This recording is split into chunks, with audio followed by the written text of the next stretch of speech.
Oh, because if you don't know that, you don't know where you are.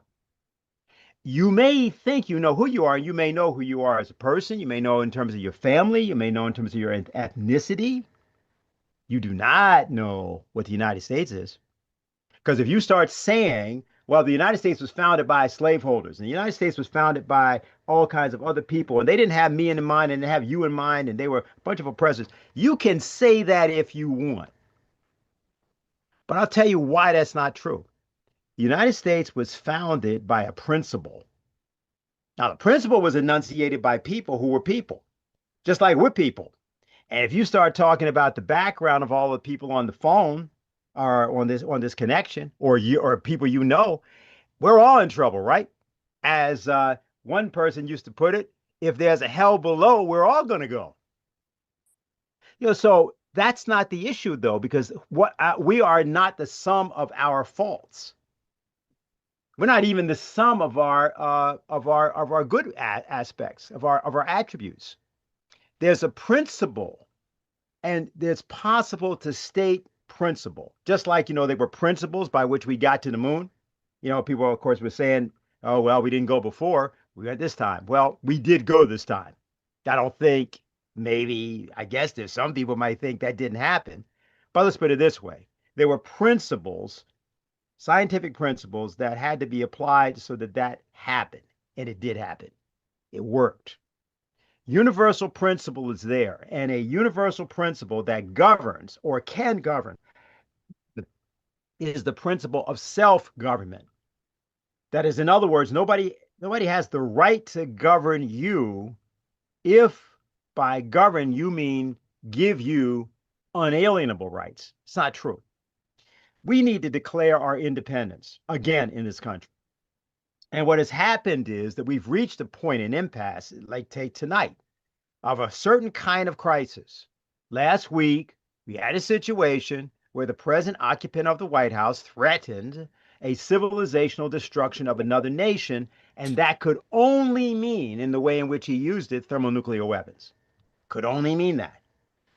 At the point that that occurred, uh, it was inevitable that citizens that heard that had to essentially rise up to make themselves available for a correction of that statement and a correction of that outlook and a correction of that initiative, no matter who thinks they're in power in Washington, in the Congress, in the Senate, in the Supreme Court, or anywhere else. There is a fourth branch of government.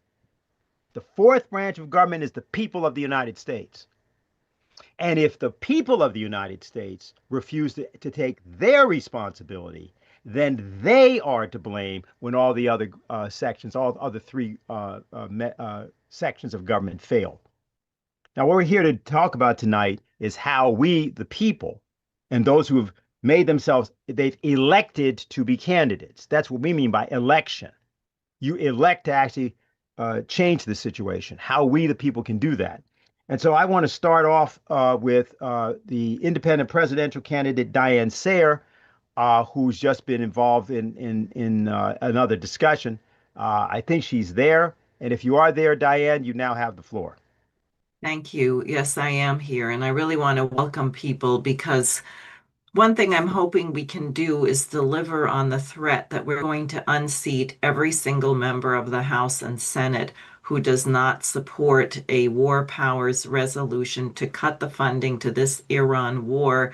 And I understand Anastasia reported that she was at a meeting earlier with Congresswoman Rashida Tlaib, who is saying there's a plan to introduce such a resolution on Wednesday. And I want to say a couple of things about this. One, I would urge every single person on here to watch the video of the NASA astronauts when they return, because you see an incredible dynamic among these brilliant people. If you read the biography of these astronauts, it's kind of amazing. Many of them are medical doctors, astrophysicists, athletes, all kinds of things, and they're multi-language fluency, all kinds of things. Um, And they're sharing an experience which carries great risk, especially the return, where the heat shield um, actually on the test had failed, and they did not test the fix that they made, but thank God it worked. And they had the experience of leaving Earth orbit for lunar orbit, looking back and seeing the Earth, and they're crowded into a very tiny space. No one could probably get more than 3 feet away from anyone else for 10 days. So I think it's hard to even imagine the dynamic. What all four of them spoke about was love.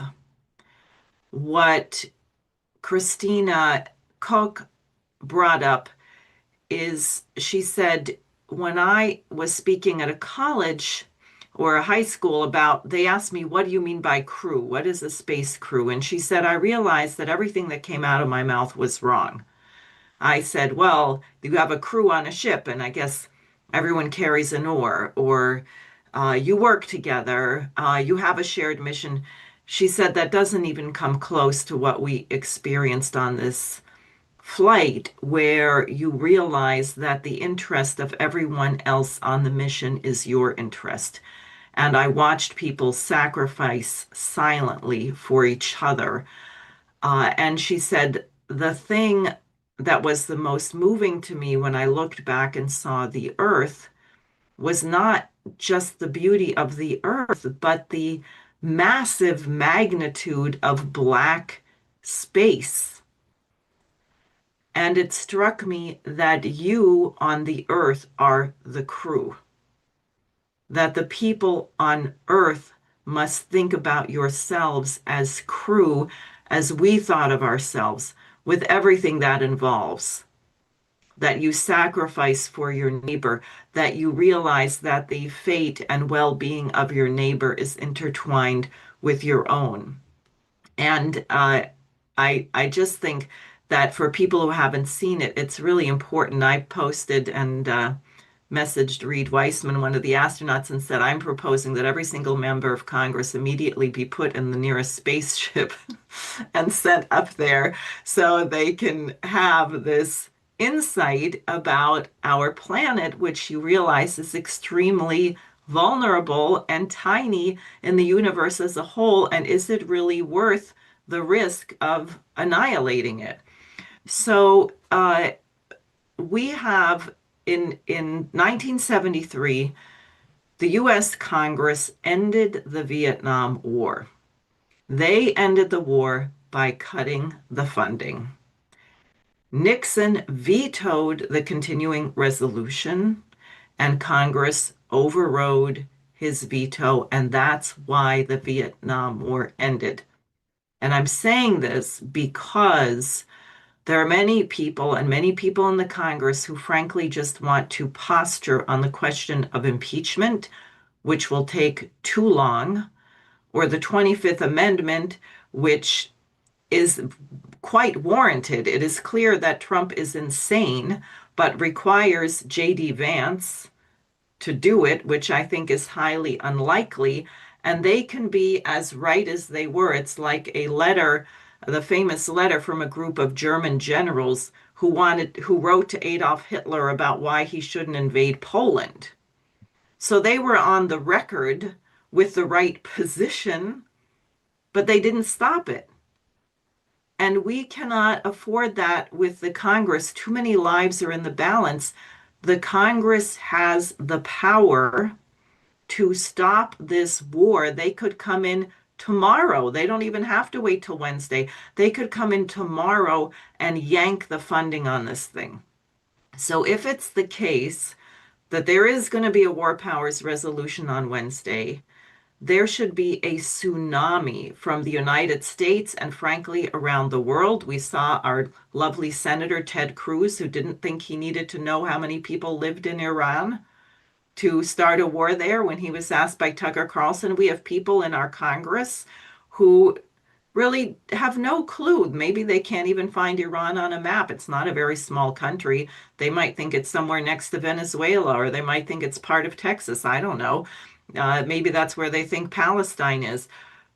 So they are the ones who have the power in their hands to end this.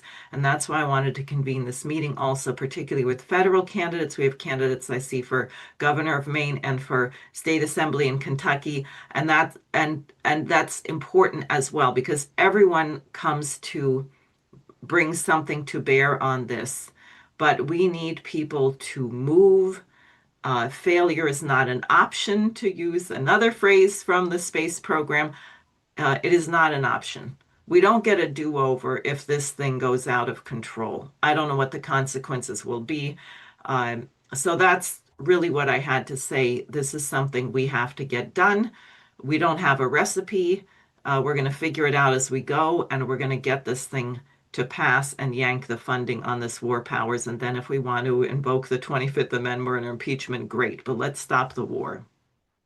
Okay, thank you, Diane. Thank you very much for that. What I'm going to do is go next to candidate Jose Vega, independent candidate running in the Bronx. And before he says one thing, I just want to reference something because Jose's in the Democratic primary, but I just said he's an independent candidate. Well, that's because what we're doing is you can be an independent Democrat, independent Republican, independent. You can be independent unaffiliate. Anyway, you can figure out how to be independent, you need to be independent. And we say this because this is a new approach to American politics, not because it was never thought about. But you see, it's not a third party approach, it's a third force approach. And it involves people who are truly independent running in whatever way they can because you've got a broken system that has to be assaulted in every different way. And, this past week, Jose found himself able to, as a consequence of qualifying for the Democratic nomination for Congress, he found himself debating the former vice chairman of the Democratic National Committee, and it sort of blew up. And I think a lot of people here are aware of that. But I just wanted to say that and give Jose he's also I think he's beginning big challenge tomorrow, which you may tell us something about. So Jose, you now have the floor. All right, so there's a lot to say, but I'll keep it compact, mostly because I see there's other New York candidates on here like Karen and Vance, and that to me warms my heart to know that there's other independent-minded people on here who are running in the same city that I am. So that is great to see. And yes, Dennis is right. Tomorrow I begin petitioning for the independent ballot. I'm doing both. I already got the signatures of the Democratic primary, and we are on it now. We are on the ballot for the primary, and they are upset about it because our petitions were tight, and we far exceeded the number needed of signatures for the Democratic primary. And yes, tomorrow we begin the independent petitioning. Now, what I actually want to get at the meat of what it is that what I believe my campaign and candidacy is supposed to do, I think it sums up in this interaction that I saw on the internet. There was some asshole who was, saying, hey, this space stuff, we could be spending money on more important things than going to the moon. And somebody usefully commented, yeah, like giving that money to Israel instead of NASA, And what that highlighted to me is that people understand that the money that we use for defense spending that we give to countries to commit atrocities on our name is inherently destructive and not productive at all. And people were actually optimistic when they saw the Artemis 2 go around the moon and land safely. Now, I saw that NASA had released some figures about how many people were watching from various countries around the world. They were estimating something in the three figures of millions of people, close to 1 billion, I think, is what they were saying. The official NASA live stream had to have 5 different links because each one kept reaching the capacity on YouTube. So they had to keep making new links so more people could actually get on and watch this thing. That is optimism. Think about that, right? We are in the midst of a potential nuclear war that could break out because of an unstable president. We are also killing children. We're killing innocent people. And yet humanity, despite it all, continues to break through and have these great achievements where we are setting the footprints because inevitably our destiny is in the stars. We will be spread out amongst the solar system at some point in our humanity, and I really do believe that.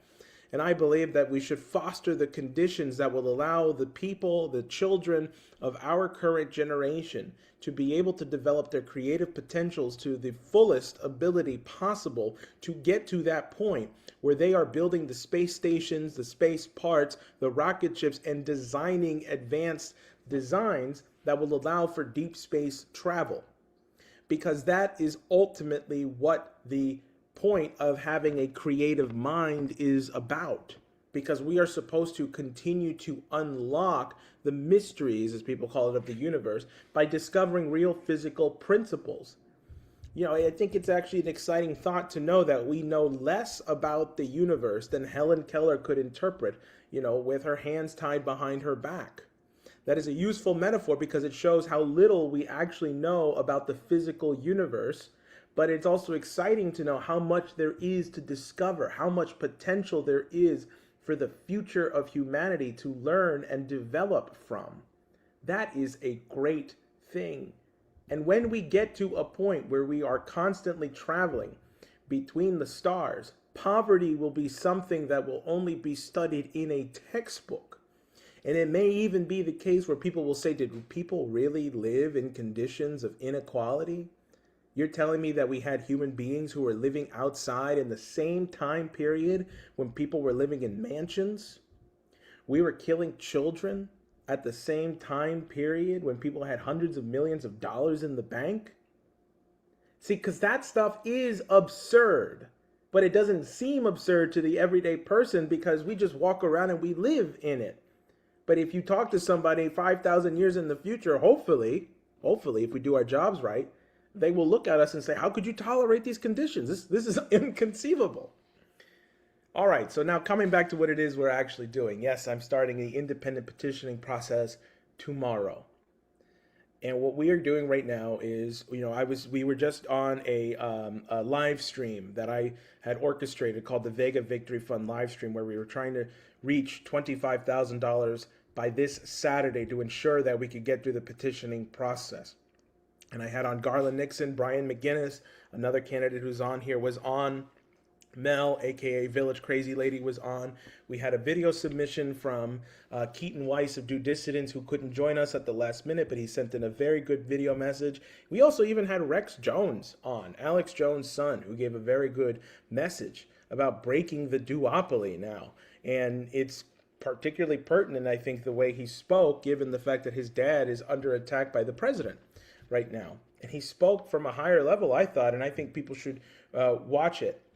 And yes, Dennis had referenced something that I got into trouble this week because I debated the former vice chair of the DNC, and I broke his brain because I said I would work with people who are not of the same party, who are just trying to do the right thing.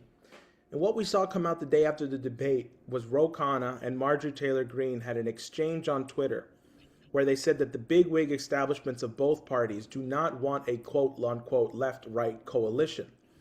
Instead, they said we need to come back to the drawing board and think of something new. Now, whether you believe that or not, or whether you are horrified by what Marjorie Taylor Greene may or may not have said in the past, this is America. And this is the 250th anniversary of the founding of this country. If somebody who had paid the price to become, once who was the favorite of the president, now the enemy of the president, is saying that she wants to go back to the drawing board with Ro Khanna, a member of the opposite party, and saying, let's think of something that can bring everyone together forward, you have to take that opportunity and jump on it. Because it could be the only thing that saves the country and redeems the country of the sins that it's committed for over the last 50 years. So that, in essence, is a little bit about the campaign. And we found ourselves in this is the last thing I'll say, we found ourselves in the AIPAC crosshairs because after I said I would work with people like Massey, Khanna, or even MTG, the executive director of the Congressional Black Caucus put out a statement attacking us. Well, we dug into the background of the executive director of the Congressional Black Caucus. Turns out that this guy was being groomed by AIPAC since he was in his college years at an HBCU, a historically black college, where he was getting trips paid to DC 10 times back and forth and was getting political opportunities open to him, including meeting the President of the United States, Obama, at the time, because of AIPAC. So we weren't attacked by the Democratic Party. We were attacked by AIPAC. That's the fight we find ourselves in now. So I have more to say, but I'll bring it in during the course of the discussion, Dennis, and I yield my time for other candidates to talk. Okay, well, thank you very much for that, Jose. And let me just say to everybody who's gotten on and may have gotten on in the course of the last few minutes and so forth, the concept is that what we are here doing is we're putting together, if you will, this is the action of the fourth branch of government to create a third force in American politics. This is, in other words, because we don't have time to create third party, not that we're against third party, but we're talking about the independent voices. And everybody on here who has a campaign needs to be supported. Jose is doing something very specific tomorrow. People who have been, let's say, gotten connected on from the other live streams, so I understand there are people who are on from that. Yes, contribute to that campaign. But you're going to hear from other candidates, and you need to contribute to their campaigns. I'm talking about money, manpower, the whole bit. And I encourage all the candidates that are on, plug your situation. In other words, whatever you're doing, make sure we know about this. The reason we're here tonight is because we have got to get the Congress of the United States to act immediately to use the War Powers Act to basically restrict the funding on the Iran war. And as far as I'm concerned, there should be a minimum, a temporary hold on funding to Israel, especially because of what has happened around their continued opposition to the not merely the ceasefire, but even the cessation of the Iran war. The War Powers Act will be invoked around Iran, but that also just to be said. The next person we want to introduce here, somebody people know him, is Brian McGinnis, running for United States Senate down in North Carolina. And people know the story about Brian. People know the story concerning his standing up for not only the Palestinian people, but for the human race in the Senate of the United States. Actions taken against him, including breaking his arm. But Brian is not only fully healed from that, he's also fully rejuvenated as a result of that action taken against him. And he's here to talk to us tonight. We're always happy to hear from you, Brian, and you now have the floor. Thank you so much, Dennis. Here's my gnarly scars from my wound. Diane will have to see yours later, but I just wanted to speak about how Diane and Jose are able to expand to explain such fantasy and wide open areas about what the astronauts were able to see with just the vast blackness surrounding our world, and how what an amazing picture you painted for us. And your ability to do that can only be compared to the opposite of the smallness of Trump's tunnel visioned perspective of what he uses to make his decisions. What I'm trying to say is you are such better caliber people. I think the people on this panel are such better real people, and I think Trump is doing us a favor by exposing how we are so much better than them in the Epstein class. So I just wanted to highlight that. Yes, I'm running for Senate in North Carolina. I was just running to bring notice to the Green Party. That's why I went for the big guns, the Senate seat. But now, as my disruption in DC has really caused a large stir and has gotten me a lot of notoriety, we're taking that notoriety and running with it with a lot of great donations, and we're building a great campaign. And so just so excited to be a part of this group and learning so much amongst each other. And that being said, I have that question. What is, to anybody who would like to answer when they have their time to speak, is what is your, basically, what I forgot the details, but what's your reason for running, or what is motivating you to step up at this moment? Thank you. Well, thank you very much for that also, Brian. And I'm really glad you brought that up. What motivates people to run? Because we're all here. And one fundamental, obviously, we're all motivated by the fact that it's clear to us that somebody better step in this situation and stand up for what we all have be understood that this country actually represents. I want to thank you. And as you said, anybody can answer that. We'll have a chance to have some back and forth. We have a lot of candidates on, and that's excellent. I'm going to ask of, we're going to start with one candidate. This is Karen Ortiz, if you're there, independent candidate for Congress. Now, I have here that you're running in the 8th Congressional District, but there's sort of a dispute whether it's the 8th or the 12th. So could you please clarify as you come on and speak to us? Thank you, Dennis. I'm running in New York 12. It's been affectionately called the clown car race because there's so many people. But to answer Brian's question for the panel, I jumped in to run for Congress for many reasons, going back to how I dealt with my stepfather's end of life. He was a veteran. He served in Vietnam. He served in the Gulf War, and he ultimately died of brain cancer that was 100% attributed to his exposure to chemicals in Vietnam and in the Gulf War. And he was totally MAGA. But for some reason, we got along really well and we were able to talk about anything. So I bring that experience into these spaces with me. And I can absolutely, like Jose said, talk to somebody who is very ideologically different from me and, towards a common goal. And I also was, so that's going back a little further about the foundations of why I ran for Congress, but I'm also a whistleblower. I'm a whistleblower about DOGE and about the Equal Employment Opportunity Commission. I was an administrative judge and I refused to comply with the anti-trans executive orders, and I was eventually fired last June, which was, and I have a current whistleblower lawsuit that's still very much alive, but it freed me up to explore what being a citizen of the world could look like after federal service. And one of the things I did shortly after I was terminated was I became a member of the Global Samud Flotilla's U.S. delegation.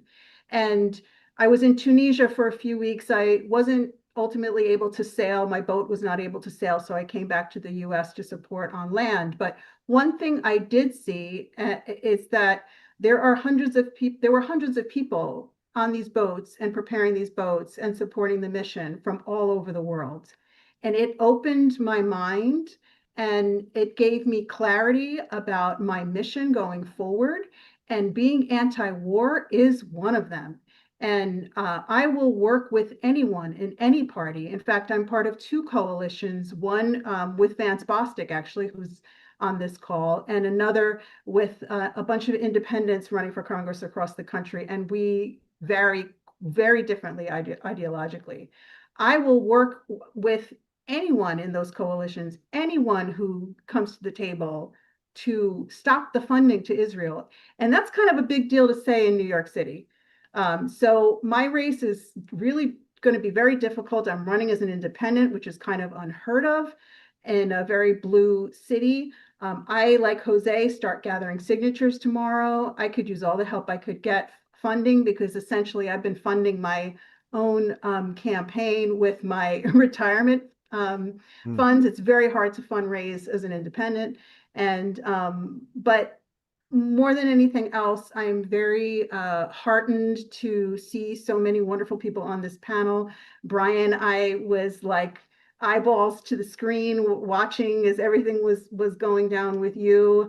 Vance and I work closely together. Jose has been so generous with his time and knowledge. And I'm really excited about the change we can make as independents or Green Party or third party and bringing the fight and fire to DC. Thank you very much for that. And I know that Diane's going to have some response to you and others as we go along. We've got so many people. Diane, do you want to say anything now? Or should I just continue? Wait, what's her website? Plug your website, Karen. Oh, there you go. Oh, thank you. www.ko4, the number 4, ko4congress.com. Okay. ko4congress.com. Okay. And again, everybody, a lot of people are going to be coming out here and doing races. They're going to be difficult. The important thing is the thing that Diane said earlier about this notion of a crew, that we put together around the whole country a movement of candidates, and especially people who either have military background or are related to people in the military and have some concept of what this is a battle. And so we're all essential to it in different ways. Just wanted to reference that and say that. Next person we want to have is Shelby Campbell, Democratic candidate for Congress from Michigan. This is the 13th congressional district, I hope. Okay, so please, if you're ready to speak, you have the floor. All right. I did not expect that. I just turned my camera off and I was eating a little bit of crackers. But okay. Yeah, I am running for Congress. My signatures are due because I'm running as a Democrat next week. I have just been hitting the ground running. It has been a wild experience, I guess, to realize that politics is as corrupt as everyone has been saying it has been my entire life. But I didn't actually think that. And it was very heartbreaking to come to that realization. But I have now. And like other people, I think it was Diane talking about love. That's what I say. Like I at first my on my campaign website, I had one of my things, all you need is love, because I loved like watching or listening to the Beatles and stuff. And I watched the movie Across the Universe about just like it was a musical that had all of that music in it. But yeah, I just want everyone to get along and I can talk to people across party lines as well. I just make them feel uncomfortable when they try to spew their hate. Like I was at a donut shop in Southwest and there was a veteran. He's like 80 years old. He's like, we've been at war with them for 47 years, like longer than you're alive. Like, cause me and Anastasia, right? Is that how I pronounce it? Anastasia? Yeah. We were there and he overheard us talking. So I got yelled at the next week when I saw him. But I was just like, but we can all get along. Why can't we? And he's like, that won't happen. They just want to kill us. I wasn't taught to hate. And I'm like, segregation, I'm sorry, what? Like you are. I was just like, what the hell? And then he's like, no other religion makes you like, hate people. And I was like, Christians definitely condemn people for getting abortions. And he's like, well, yeah. And I was like, and sorry, maybe TMI, but like I had to do it. And I just told him that. And I explained the story of like how I was in an abusive type of relationship and it was better for my children and me to not bring a third little baby into the world. And yeah, my life, it sucks to say, but it would have been awful. And that child would have been, it just sucks. But it's fun to humble them by just talking about the things that they hate so much and seeing that I'm one of those people. Like we get along and I see him all the time because he comes to Donut Villa every day in Southwest Detroit. It's so good. It's a family owned little donut shop. But yeah, I'm hanging out there and not a lot of people pay attention there either because it's Mexican town. Like I didn't even know it existed for like the first 2 years I lived in this area, and my children are Mexican. And so the father of my children is Mexican. And we were like, where is the good food? It took us 2 years to find it because nobody like talks about it. So and they're being like gentrified out from both angles. I don't know. It's cool that I moved here. I love Detroit. It has so much history, and I didn't realize until I got here. I love Motor City. Didn't realize that it was called Motor City because of literally like the Pistons are the Detroit Pistons on a car. I didn't realize that till I got here. But yeah, I guess that's a little bit of my ramble. So peace and love, and let's just get along. Yes. Question. You have a website? I mean, you did Oh a good. yeah. Yeah, you did a good ad for Donutville, but we might want to get your website. All right. It's soup, SOUP, for change.com. And that's because Campbell Soup, they tried to sue me, like I said last time, I think, but I'm not going down. Okay. All right. Yes. You don't seem to be the repressible type. So, No. yeah. Okay, well, thanks a lot for that. And again, we'll have chances for every people that, have a dialogue with all the candidates. We hope we're going to stay on and give people a chance to say what they've got to say. Next, we've got Vance Bostic, Democratic candidate for Congress, and that would be New York 8th Congressional District. Am I correct? Yes, you are very correct. Okay. Go ahead. Hi, my name is Vance Bostic. I am running for Congress to replace Hakeem Jeffries in office because we need real people in these positions. We need to remove the grip of the billionaires and the corporations and foreign entities and every single bit of money that owns our entire government. But more importantly, we need to elect real people that come from our very real lived experiences into these positions to rewrite the laws for us, to protect us. Because not only do the billionaires have all the protection of our government, they also have all of our money. And we need to change that entirely in every way possible. And it's going to take every single person from all over the village of Earth to participate in this process that's happening this year. So we need to make sure that we stay very focused and that we are supporting, just like this, grassroots candidates who are trying their best to make a difference and to step up into these positions where all of our leadership has failed us and make a change in the system. Now, I will say I love the idea of the people being the fourth branch of government. Actually, something that I do say is that I always looked at free press and journalism as the fourth branch, and I've always looked at the fifth branch as the people. There, and journalism acts as the bridge between the government and the people. So that's kind of something that was cool to like see you bring up. But yeah, I can go with the fourth branch of government as well for sure. Um, and I always think that, I try to remind people that we are of the village of Earth. We all breathe the same air.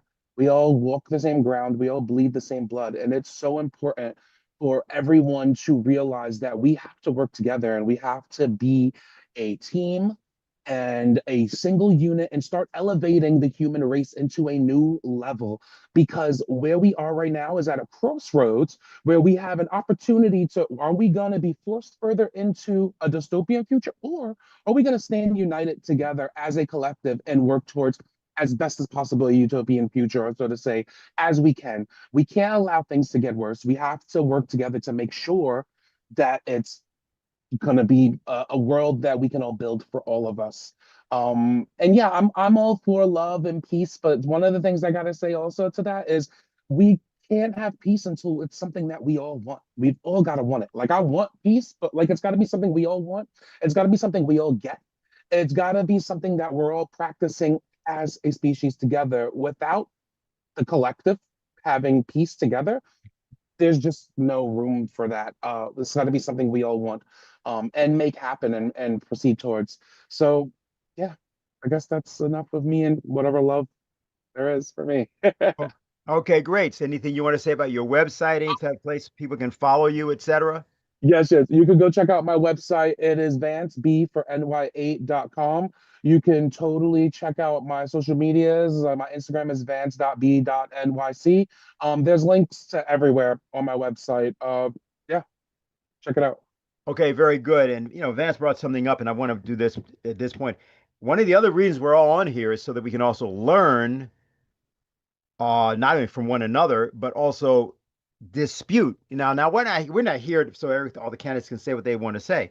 But you know something about America? America is not made up of uniform ideas, uniform people, uniform backgrounds, and that's not only good, that's essential to driving the country forward. And I just wanted to say that because there's all kinds of avenues. I mean, like how do you get peace? The thing you said, right? How do you do that? Do you ever have a situation where everybody wants it, where everybody knows that that's not the case, but it's also true to say that because that's exactly the only way that you could approach it. You got to approach people from the standpoint that they ought to want what you think, what you're talking about. But maybe you're wrong about it. See, maybe you don't know. And that's important because then you get to hear from other people why they think that that proposition, while true, is different than the way you think about it. The reason that's so important is that this is what this forum does. This is what we try to do with some of you know we have a thing called the International Peace Coalition. And the whole idea is we get people on there from when we can, from Israel, from the Palestinian Authority. We get people on from all kinds of different countries. We got people on who are MAGA people. We got people on who are anti-MAGA people. We don't care. The reason is because we know fundamentally, just like that crew looking back on Earth from the moon, recognize, wait a minute, the Earth is a spaceship. And everybody there should be thinking about acting the way we find that we have to act here. We ought to understand that ought to be the way we act there. I just wanted to say that and go next to Nadia Milleran from Massachusetts. independent candidate, and I think, is that the 1st congressional district? Are you there? I think she's got to be Hi, on. I'm on audio only. Oh, hi. Okay, I we don't can know hear if you you can though. hear me. Yeah, you're coming through. Okay. Okay, great. Well, thank you for having me. It's great to listen to everybody. I'm running for U.S. Congress in the 1st Congressional District of Massachusetts. I ran last time in 2024. I got into politics because my daughter died in a new Boeing aircraft that was fraudulently certified. So as you all know, Boeing has captured the FAA. The FAA doesn't function. As Boeing stated in an email, they're dogs watching TV. And I just couldn't sit back and let this plane fly without at least giving passengers knowledge about that it's dangerous, and you still shouldn't fly on a 737 MAX aircraft, which goes shorter distances, like from New York to Florida or from California to Hawaii. Anyway, there's a lot of problems with the plane, and my daughter didn't know about it, so she didn't have the choice to avoid it. And the certification process is just completely messed up, and also the manufacturing process. And from there, I learned about, how do you put pressure on Congress to try to get them to do the right thing? How do you pass legislation? I went to Illinois and passed a law that would allow punitive damages for wrongful death. They had in Illinois punitive damages for wrongful injury, but not the ultimate injury, death. And that took 2 years to get done, but we got it done. And so I learned that people can stand up for what they believe, and they can make a difference, and they can pass legislation, and then, provide the oversight to the function of government that is the role of the citizen. Citizen is the nation. And so, but if you separate yourself and you say, oh, well, it's not my responsibility, they're going to do it, I don't have power, I'm going to do whatever they want, and I can't control this, which was my position 7 years ago. If you take that position, then things just get worse, and people die as a result in lots of ways. So for another example, this coming Wednesday, we have a national town hall meeting on truck underride crashes. So you guys probably know that 600 Americans or more every year die with their car slides under a semi-tractor trailer. And that doesn't happen in Europe because there are appropriate guards so that the car or the bicycle cannot get under the tractor trailer. And those guards actually make the truck more aerodynamic. So the trucking company eventually saves on gasoline, but they also get lower insurance costs. But despite all that, the trucking industry has fought having to put the appropriate guards on. There are guards on these trucks, but they just provide evasion of liability. So the trucking company can say, well, that's the DOT regulation. We complied with the DOT regulation. And still the car can get under there, even at 25 miles an hour. So it's completely ineffective parameters. So we are all gathering as citizens, hopefully hundreds of us, and from all the states, and showing congressional staff that, yes, Americans do care. Yes, Americans are not apathetic. They can come together on essential issues and fight together. And even though we're not in their offices like the trucking industry with money and suits, we care, and we're showing up, and we can put the pressure of withholding our votes, because if legislators don't vote for this obvious bill, which is in their constituents' interest, then it's just a sign that they're not voting for their constituents' interest in many ways. So I hope you guys can look that up. Stop truck underrides and town hall, and show up. And if you're from a variety of states, it will make a difference. And that's what our campaign is about. That's what our congressional campaign is about. It's just doing action after action after action, training people to get the wins on the issues which most people can agree on, and then going from there to have committee of Congress that would look at impeachment all the time, not just for Trump. Trump is motivating all of us to figure that out, but the executive branch needs to be investigated on a chronic basis all the time for the ways that they are committing impeachable acts. And we all know on this call that that's been going on with presidents for many, many years. So that's my story. I'm sticking to it. And my website is nadiaforcongress.com, NADIAFOR Congress.com. And yeah, I'm glad to be out there fighting with you. Thank you very much for that. And I wanted to say something in response to quickly to you and then go on because I don't want to take other people's time. That's exactly why we can think that we can make the Congress invoke the War Powers Act, as had been done during the time of Vietnam. But there's a very specific thing that Nadia said, if you listen carefully, about the nature of her campaign is getting things done now. This is important for many of you who are running for candidates for offices and you may not get elected. Because the issue is, yes, we obviously want to be elected, but why is it that people are always saying or caused to say, when I'm elected, I will do X, Y, or Z? But what are you doing now? What are you doing, which is, you're actually getting accomplished or teaching other people to accomplish or learning how to accomplish? That's a critical element. In this time, at this specific instance, we've got a situation where we cannot allow nuclear weapons to be in the hands of anybody pretty much in the moment that is either acquiescing to or refusing to speak out against the absurdities that we've been hearing, for a long time now, but specifically the last week and a half. And therefore, again, just wanted to both thank Nadia for what she's saying, and I think it's something for people to think about. We might be able to talk about a little bit in the Q&A or the discussion process. Next, let's go to John Glowa, who is the independent candidate for governor in Maine. Are you there? I am here.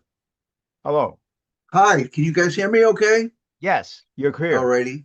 I just want to say, first of all, I'm incredibly impressed with the folks that have spoken so far. I wish I could be half as good as you folks at extemporaneous speaking. But I'm running for governor for any number of reasons, many, many, many reasons. Our Maine state government basically is rigged. And unless and until we unrig it, we've got 2 centuries of partisan politics, and every legislative session, the garbage just continues to pile higher and higher and higher. And our laws are not written to benefit the people; they're written to benefit those in government and power and the favored special interests. And I want to use my education. I have a BS in economics, a master's degree in public administration. So I know how government is supposed to work. And I also have almost 30 years working in Maine state government. So I've seen it from both the inside and the outside. I've done things like I've taken the state to court. I filed complaints, submitted petitions. You name it. I've done as much as I possibly could do to try and work with the system. And I have never had a victory in 30 years of trying. What I'm trying to do as an independent candidate is I'm trying to bring people together. I believe that neither a Republican nor a Democratic governor either wants to do that or can do that. I think the 2 parties thrive on division. And as an independent candidate, I'm hopeful that I'll be at least able to make some progress at bringing Maine folks together.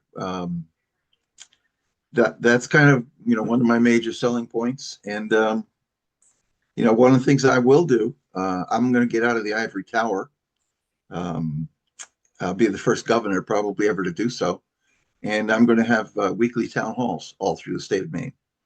That will basically involve just sitting down with folks and talking and listening and trying to settle differences, trying to reach understandings, and hopefully, just make the state and the world a better place by doing that. That's it for me. Thank you for that. You Welcome. go back to the old town hall and precinct committees, as we used to call them, as well. Thanks a lot for that. We're going to You're welcome.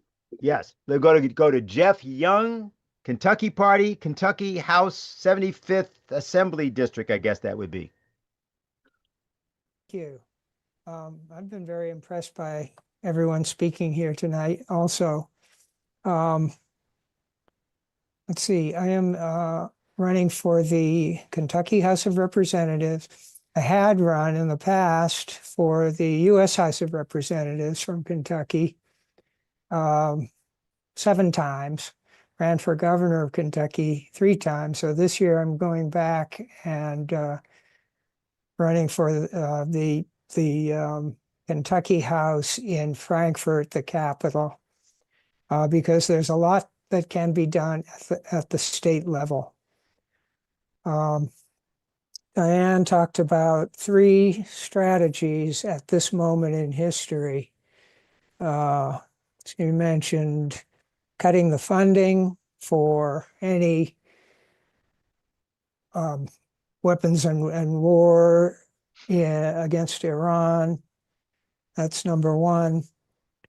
Impeachment, which she said takes too long, and the war powers resolution. So three possible tactics, really, or strategies. I always like to think about what is the correct demand at any given moment. And what I've been able to come up with after many years of thinking about this is impeach the president for his war crimes alone. Now, in our case today, I've amended that, and my demand is every American should be demanding impeach President Trump, Secretary of State Marco Rubio, and Secretary of Defense, what's his name, Pete Hegseth, for their war crimes alone. And I would suggest that should be the first priority of every American. Impeachment, I don't think it takes too long. I think it could be done tomorrow or the next day, and so that's why I'm putting it first. Cutting off funding, okay, that should probably be the second priority, and it's effective, but it only occurred after 13 years of war of the United States, illegal war of aggression against Southeast Asia, South Vietnam, North Vietnam, Cambodia, and Laos. Took 13 years to cut the funding.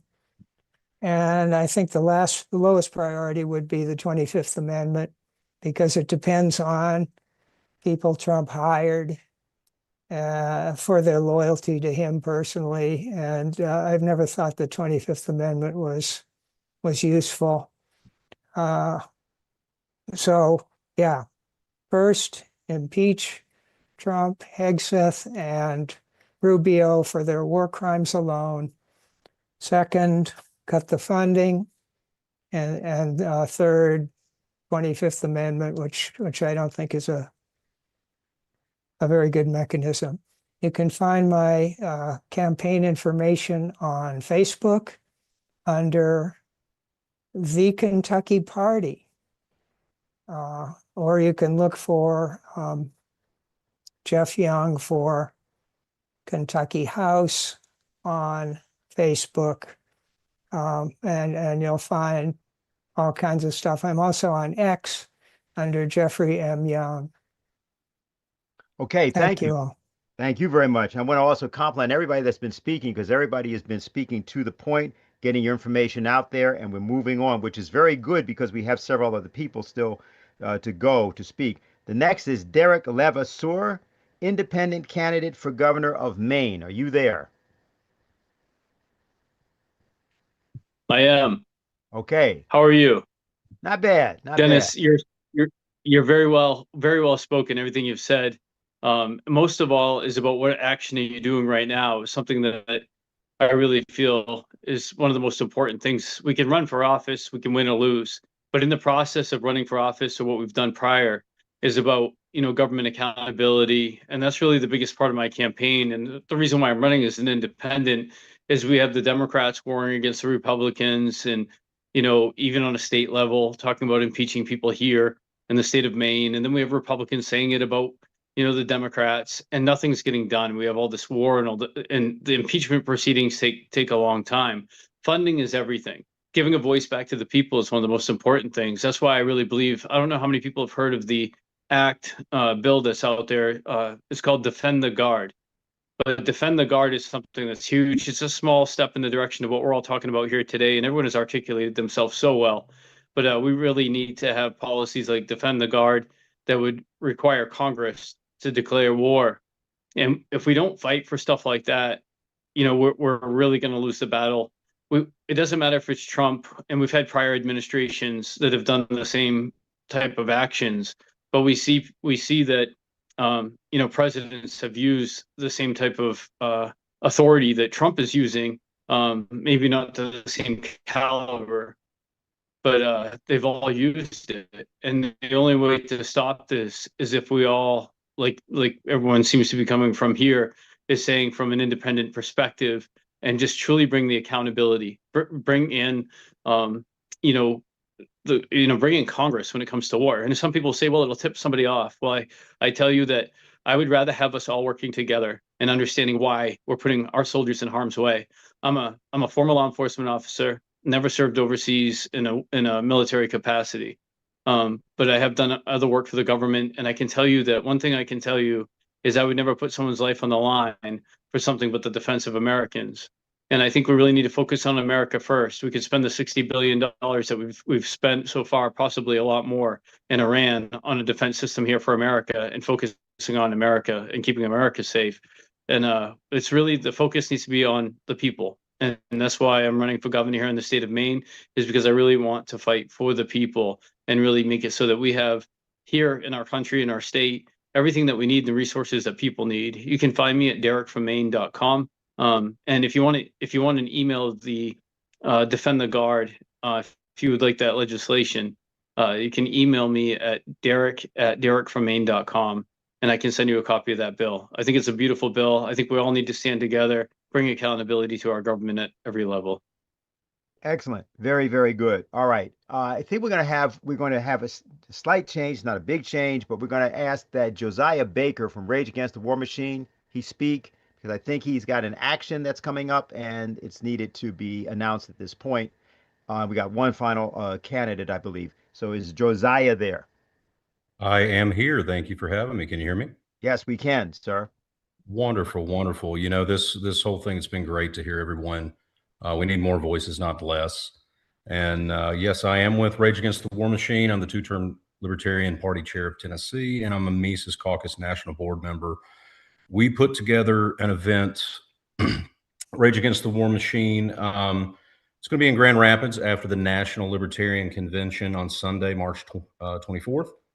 Three-hour rally, and I'm a huge proponent of, if we get anything done politically, it takes all of us to come together, put our differences aside, focus on an issue, and work that issue.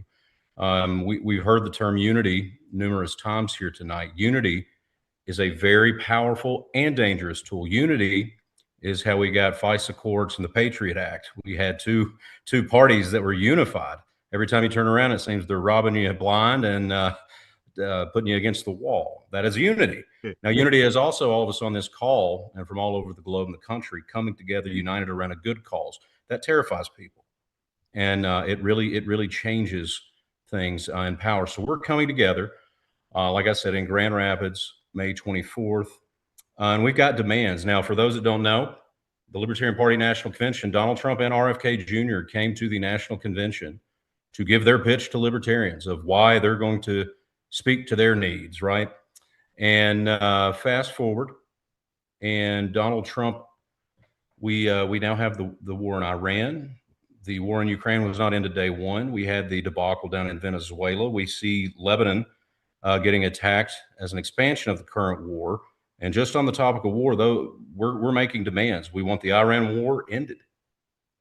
You have to honor your campaign promises, Mr. Trump. Now, the advisors that he's surrounded with himself that have pushed for this war, they have to be removed immediately. No U.S. troops on the ground in Iran. You should honor the troops that have already died by preventing more deaths. No more regime change wars. Return to a true America First foreign policy. Opposing war does not mean supporting violent foreign regimes, by the way. It just means putting the lives and interests of Americans first, and let Israel fight its own battles. We are tired of it. We are sick of it. And it's time our voices can be heard. Now, I will share in the chat the link to the information. If you want to donate, go for it. Some of the speakers that we are having, Dan McKnight from Bring Our Troops Home, you heard about Defend the Guard. That's his organization that puts forth that state bill. It's a phenomenal bill. It's simple. It's a one-pager.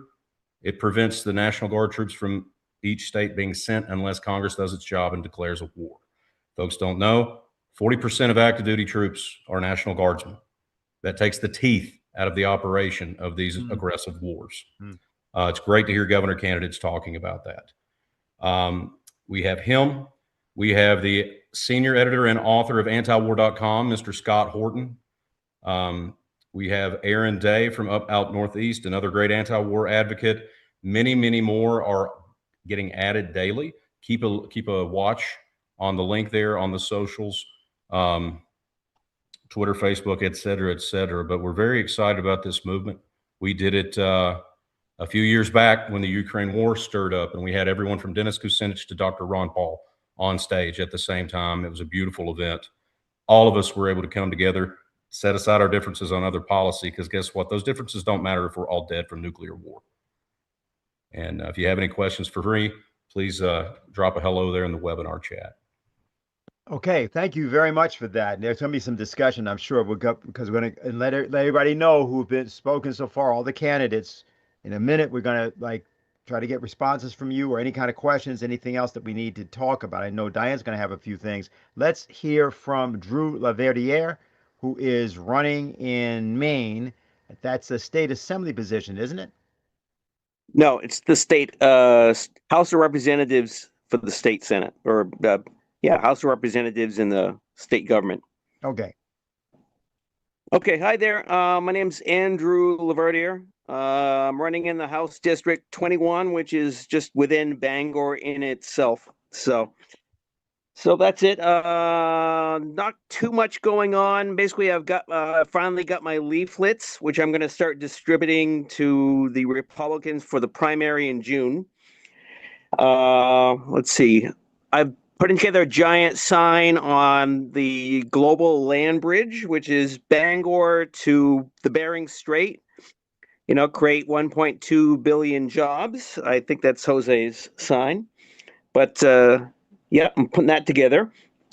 Use that to get out the leaflets and just raise discussion in the midst of the insanity, because that's pretty much what Maine is. It's insanity. But for Derek and John, I suggest that because Dave Giles and Zach Wood they're in a state Senate campaign up in at Piscataquis County and some of Penobscot County, and they do a podcast from the Corinth Dunkin' Donuts Sunday at 3 p.m. and they're inviting lots of candidates, so you're welcome to join them on that. And I've been able to talk about LaRouche and economics and all sorts of cool stuff. So any sort of discussions welcome, and they invite all sorts of candidates. So that's part of just getting the discussion going.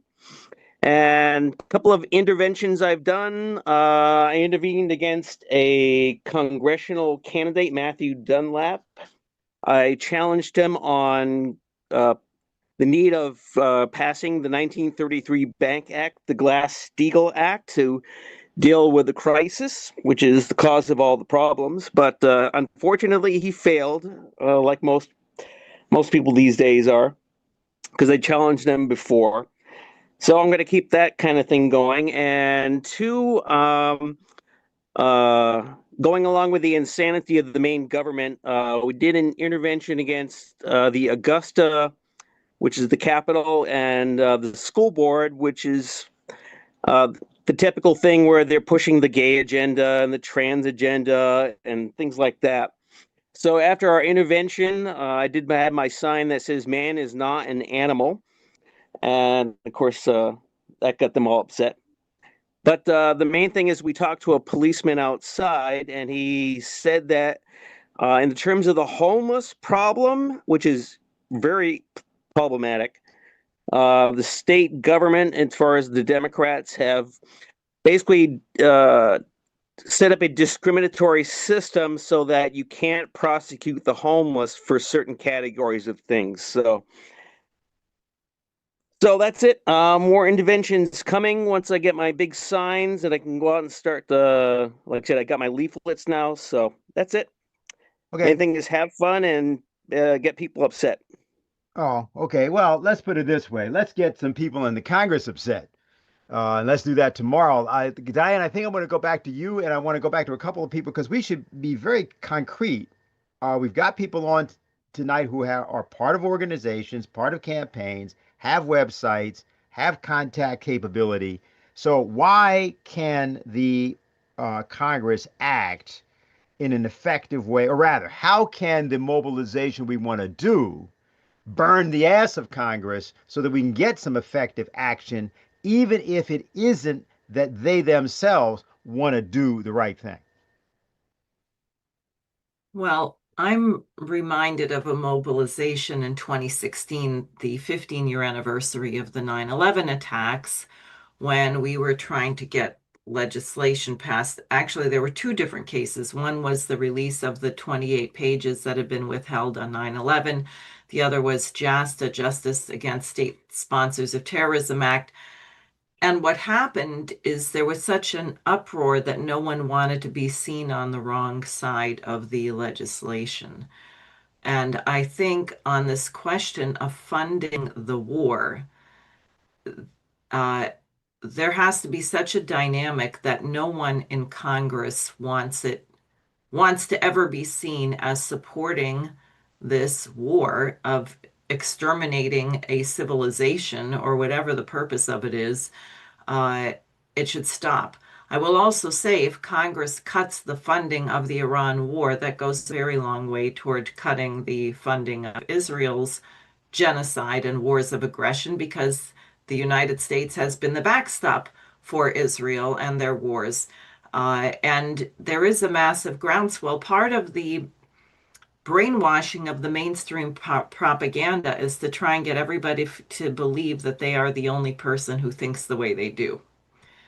That the majority of people really think that they're not that concerned about the genocide in Gaza, or they, they might be against the Iran war, but not vehemently.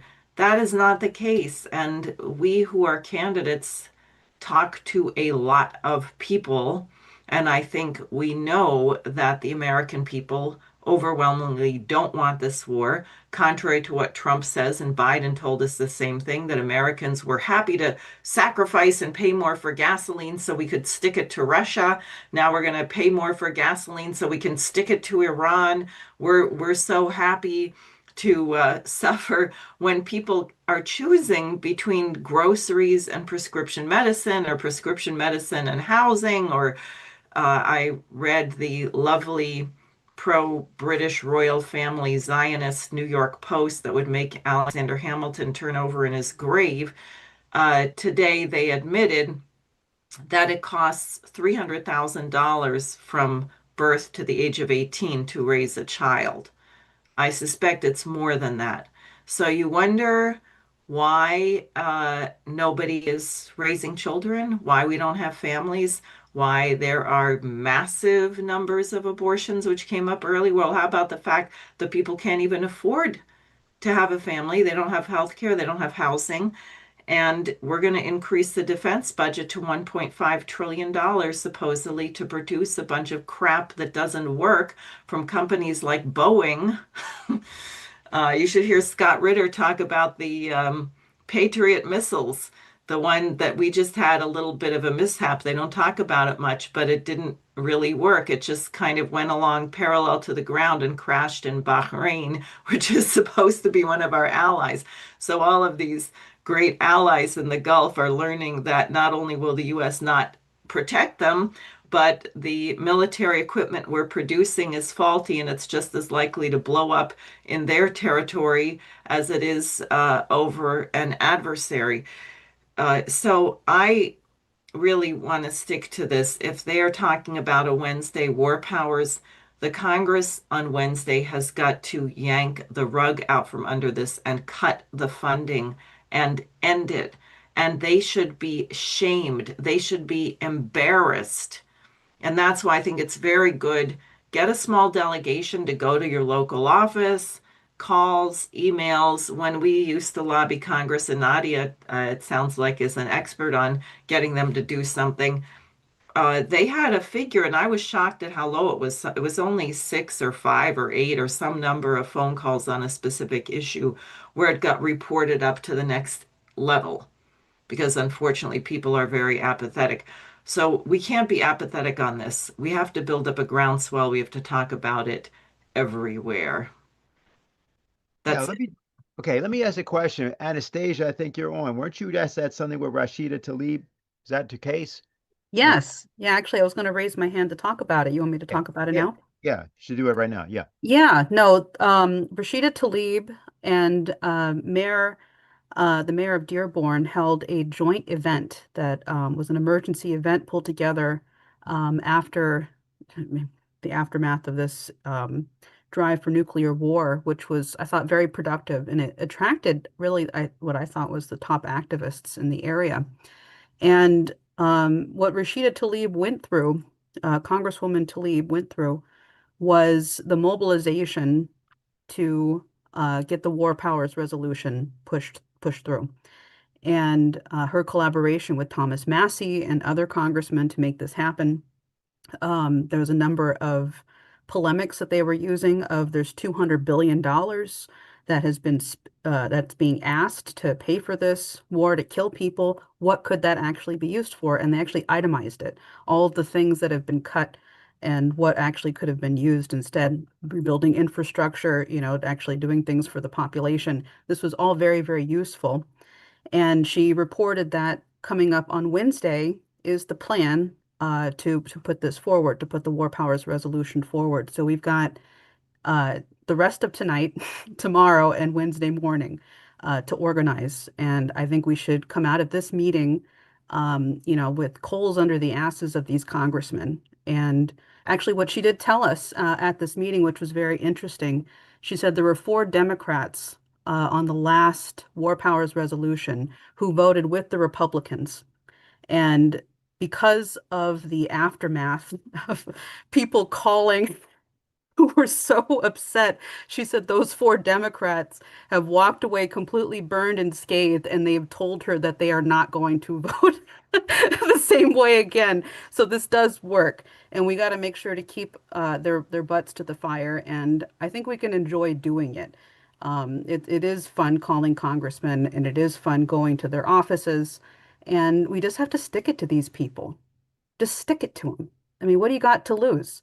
We could all die in a nuclear war at any moment. We have a president who's losing his mind, who has lost his mind, and who could do this. He has the power to do that.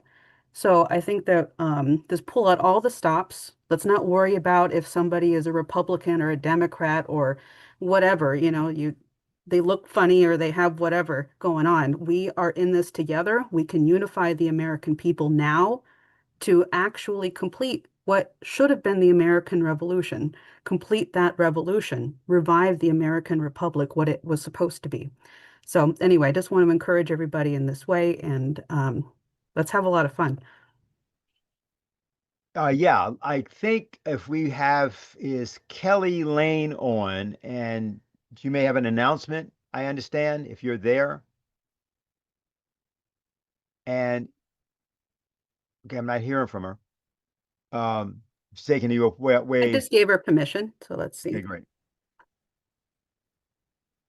You there, Kelly? Let's try again. Fine, okay. Because we can. There she is. There we go. Yeah. Hello? Yes, we can hear you. Okay, I'm not sure. Hold on. What's going on here? Well, we can. Are you trying to get your camera? Is that what you're trying to do? Okay. It's Well, if you can't get the camera, go ahead. I'm not sure what's happening here.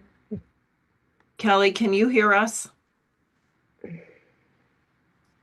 She can't hear us. I can see, it looks like it's reading me, but I'm not hearing you guys now. I'll just, can you nod if you can hear me and I'll just say what I wanted to say? Yes. Okay. I made some clips of both Diane and journalist Sam Husseini's questions that they asked of the impeachment panel last week. And if you want to see them, you can go to my Twitter. It's at Kelly's Words EY, or Sam, I know, reposted one of them. But I think it's really important that we take note of the fact that the panel largely ignored some of the things that both Diane and Sam had to say. Like Sam specifically was saying, we need a transpartisan impeachment effort. You know, we need like Massey and Ro Khanna, and that there are a lot of efforts to keep this the impeachment partisan. And some of the people that were part of the panel, and enough, this is nothing, I think, you know, Ralph Nader is great, Kucinich was great in answering your question, Diane, but some of the other people that were there organizing it, and that's Free Speech for People. That is an election integrity organization that I am very familiar with, and they have been very much part of a very partisan effort to impeach Trump from before, during his first term. And we'll see today, like Tulsi Gabbard came out and put an announcement out that the impeachment, you know, back in his first term was a hoax and all this. So there are great efforts to keep everyone divided. They do not want the people to come together and say, like Sam said, we need to impeach anyone that is waging an illegal war. So I just think we have to be very mindful of that. And I just thought it was very interesting that there were these organizations there. And Rob Weissman, who is part of Public Citizen, was really dodging Sam's question. But they're there, I think, to keep us divided. And just on another note regarding the Free Speech for People and election integrity, oh, Jessica Denson is her name. She was there as well. We need to get on board with gathering candidates together to start to talk about election integrity. And I know I don't need to tell Diane this at all, but if, like Mark Crispin Miller said, if they will do this, interfere with elections, that is the state, the empire, in other countries, they will do it here. And we have to break the narrative that saying anything about elections is being a conspiracy theorist, because it's one thing to say, oh, there's election fraud, and there's another thing to just say the truth, which is that we don't have transparency and we can't verify our elections the way they are now. And I've seen it myself. Any candidates that really gained traction, like Tim Canova when he ran against Debbie Wasserman Schultz, they destroyed the ballots. There was all kinds of statistical evidence that that election was rigged. So we need to get on board with talking about this and breaking the taboo that, you know, talking about it at all is just not okay. So thank you. Thank you very much. Yeah, so I think what we're going to do, we're pretty much coming up on time, but I want to say a couple of things just in terms of this idea of mobilization, and then all for various people, you know, any last remarks you'd like to make before, you know, if there's anything that's on your mind you think you haven't said or you want to make sure that is kept in people's minds. And it's this. I think everybody here knows. If you don't know, get ready for the announcement that myself, Diane, Jose, and so on have been associated for a long time with someone by the name of Lyndon LaRouche. He was an economist, a statesman. He died back in 2019, and he set the American record for running for office more than anybody else in history for president. He ran 8 times. He did not run because he was a perennial candidate. He ran because he was a perennial thinker. He wanted to get things done. He had campaign policies of all sorts in their different areas, defense, economics, health, many different things. Now, there's something that people in America, because of the way in which the elections process got degraded over a long period of time in this country, don't understand. And Nadia Milleran got at it exactly. If you want something done in the country, in the United States today, if you try to do it without running for office, often you get killed by your anonymity.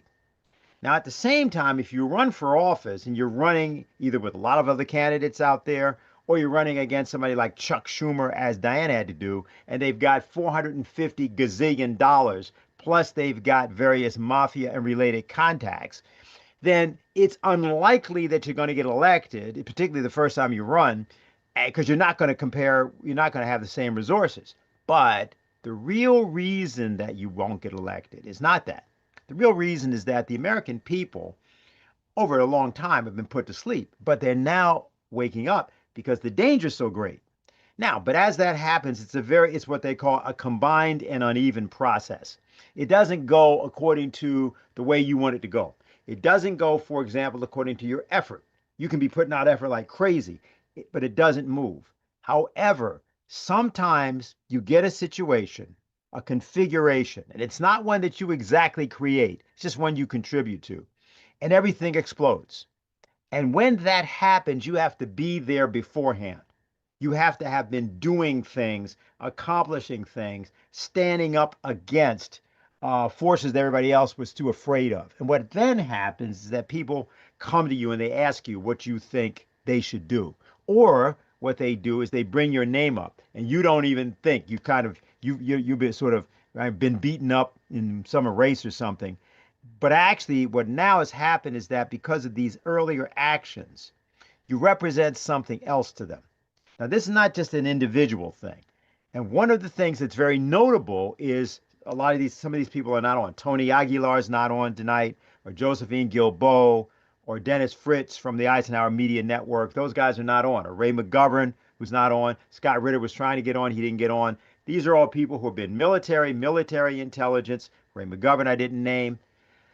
What you have in the United States right now is that the military and people who have been around the military, or people who have been even involved in law enforcement, are in a position to do, listen to what I'm about to tell you, what Martin Luther King did back in the late 50s and early 60s.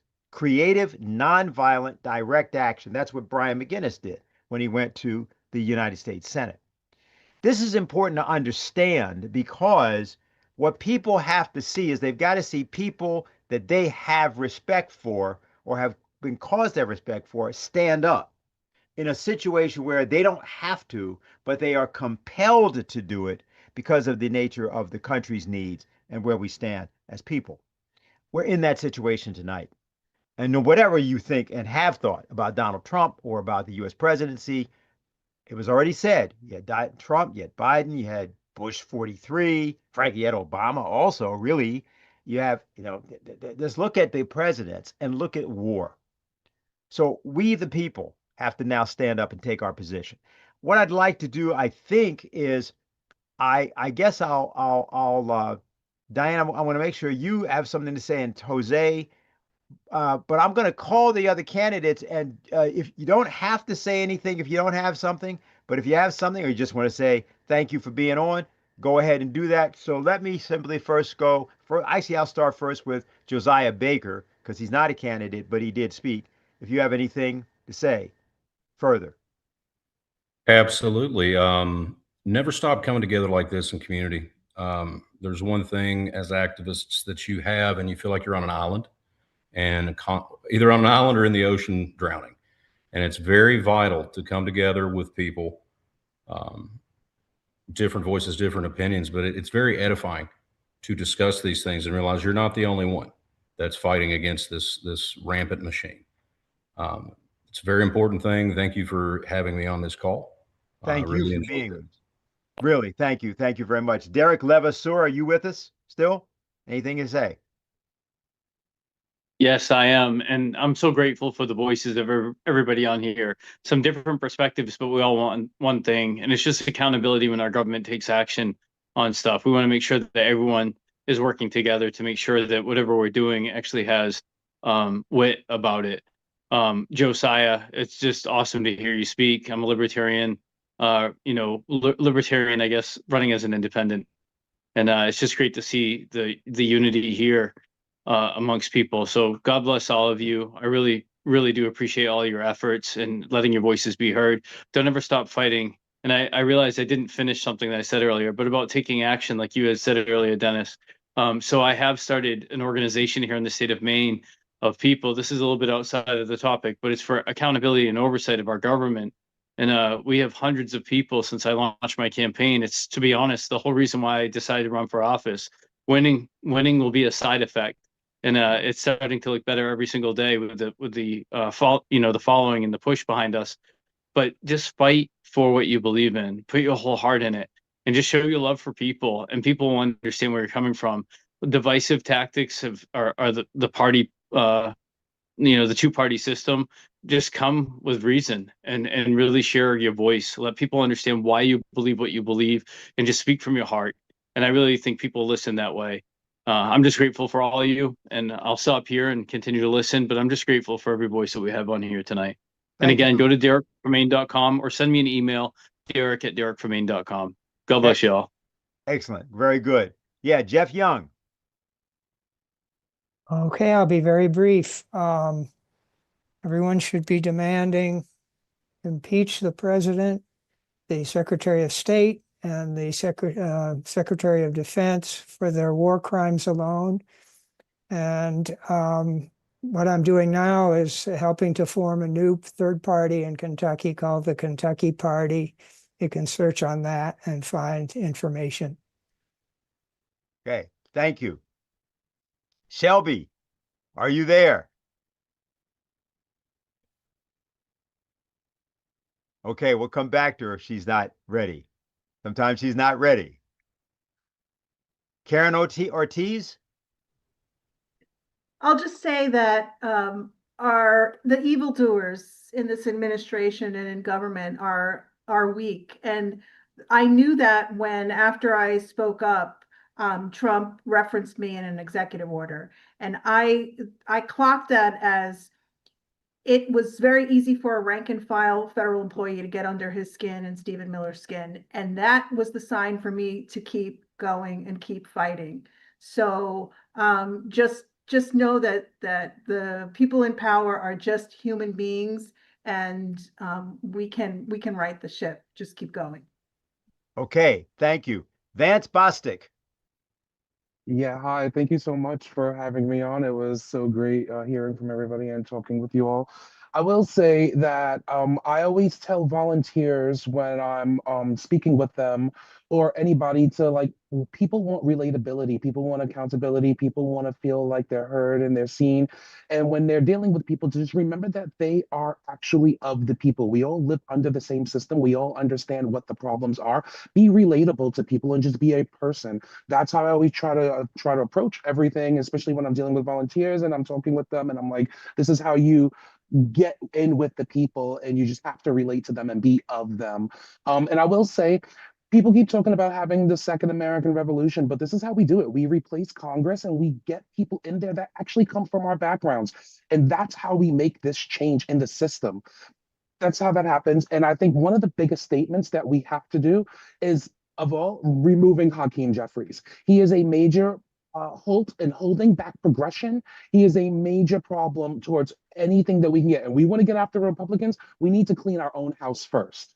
That is how we're going to do it. That is how we're going to make change. And that's how we're taking our government back. Thank you all. Thank you so much for having me. Thank you. Thank you very much. Is Nadia Millerin still there? Yes. Hopefully you can hear me. Yes, we can. I really appreciated everybody's different perspectives and comments and energy to drive forward and support each other. I just want to repeat that we have to train the electorate about how to get wins. It's important to do that. It's important to think about strategy. That's why I'm working on the Stop Truck Underride Crashes effort, because nobody except the trucking industry is against preventing cars from sliding under trucks.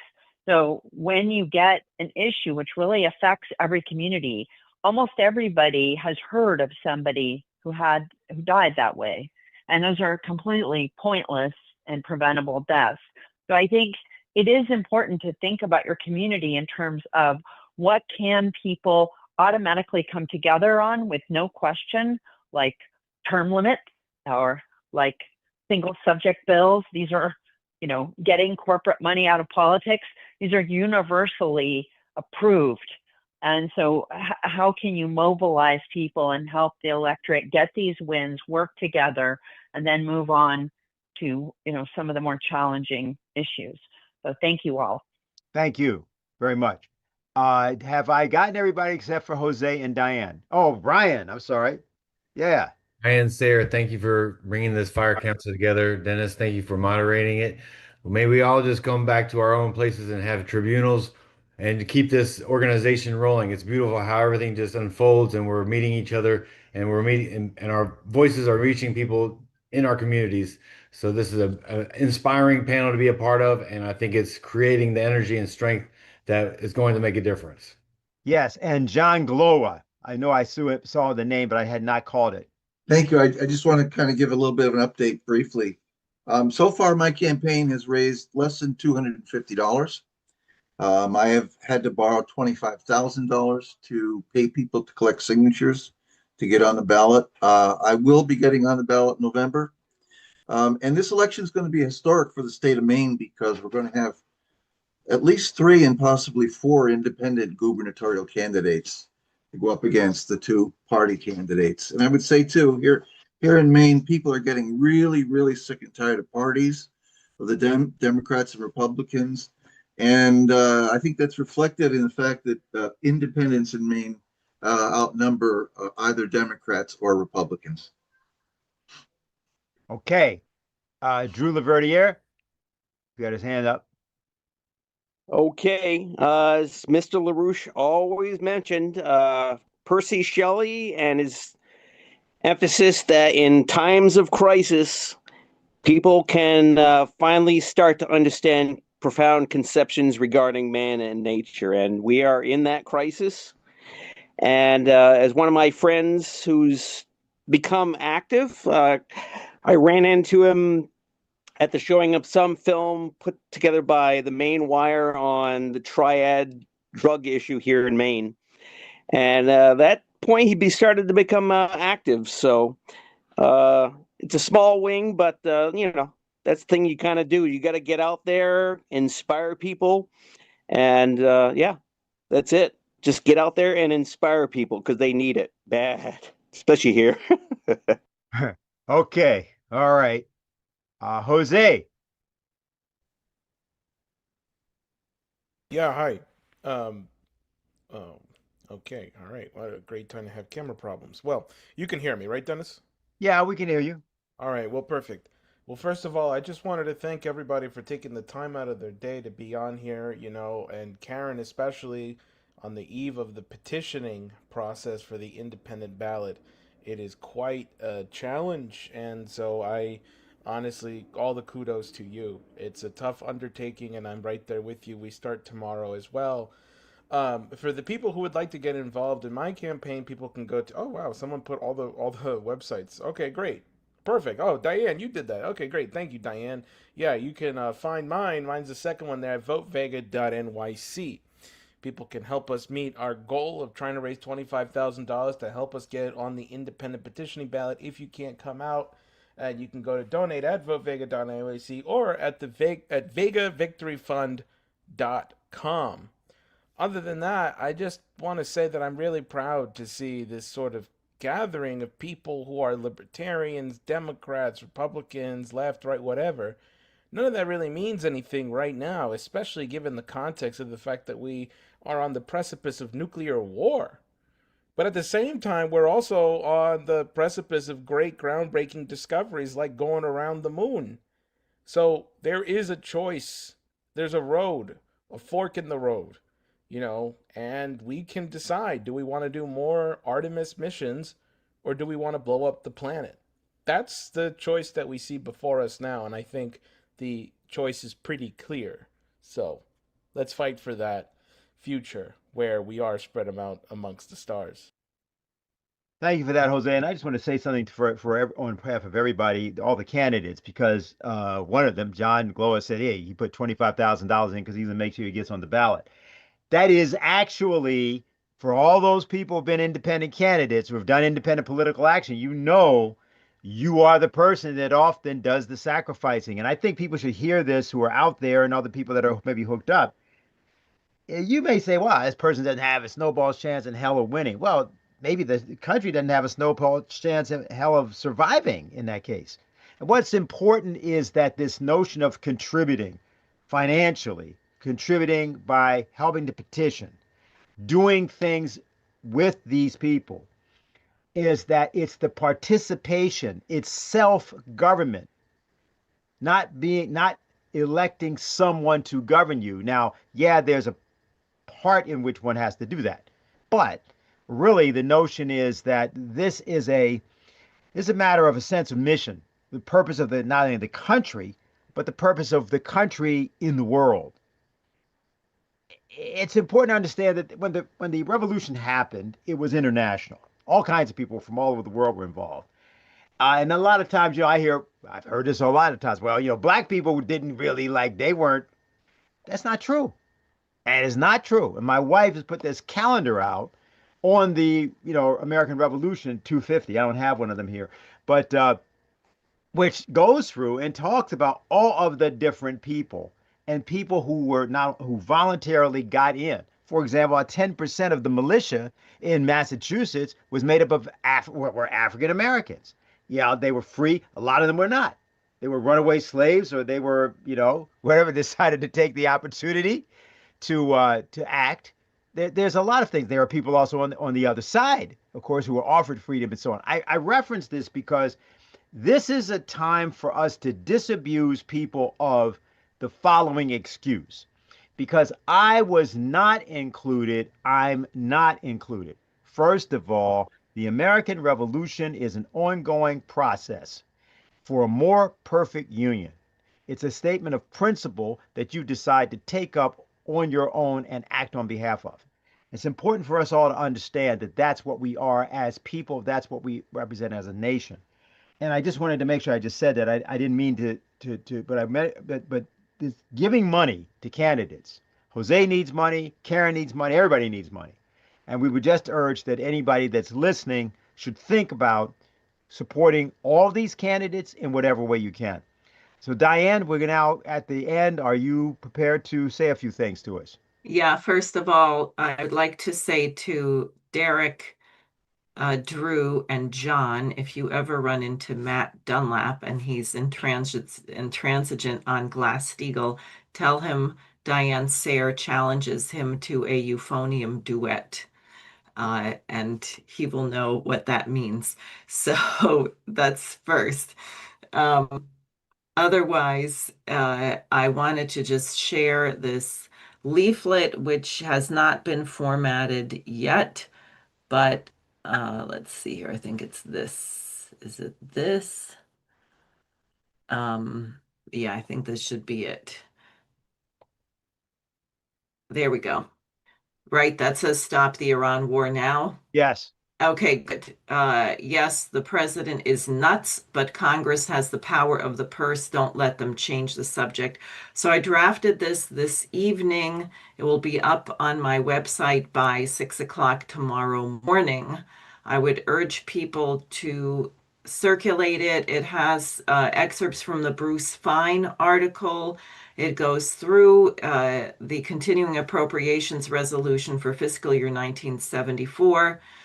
Prohibited expenditures to conduct combat operations in or over or from off the shores of North Vietnam, South Vietnam, Laos, or Cambodia after August 15th, 1973. That, and this is Bruce Fein writing, that funding termination put the nail in the coffin to the gratuitous $1 trillion war, not to mention 57,000 Americans and 2 million Vietnamese who died in that war, which was an illegal, unjust war as today. And by the way, when I was in DC at that symposium, I met a woman who was clamoring for impeachment.